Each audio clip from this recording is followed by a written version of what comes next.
Welcome back. In this video, we are going to understand if-else-if ladder statements in Python.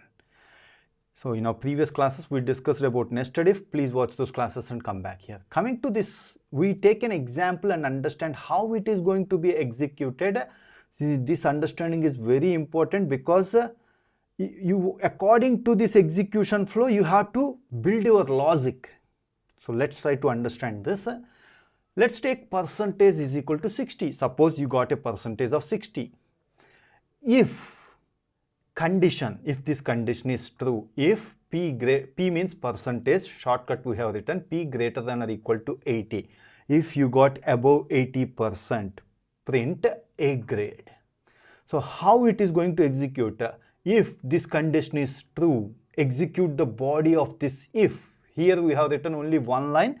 You can write any number of lines in the body of the if, and you can write any statements, whatever again you can write if else inside this. Based on that, you have to think about the logic. So print A grade. Once this condition is true, the execution, after executing the body, the execution jumps from here to the next code. It is not going to check the remaining conditions. That is how if-else-if ladder is going to be executed. If this condition is true, execute the body, come out of this if conditions. Execute the remaining code. If this condition is false, now check elif condition, means else if. In remaining programming languages, we call it as else if. Here, shortcut they have given elif. Else if. Check the condition P greater than or equal to 70 and P less than 80 if your percentage is between 70 and 80. Then print B grade. Execute the body of this else if condition.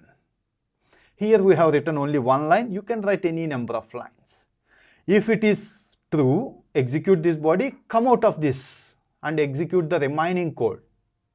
If this is false, next again check the next else if condition. Else if P greater than or equal to 60, percentage greater than or equal to 60 and percentage less than 70 if your percentage is between 60 and 70. Print you got C grade. Execute the body of this. If all these else if all these conditions are false, then execute else body.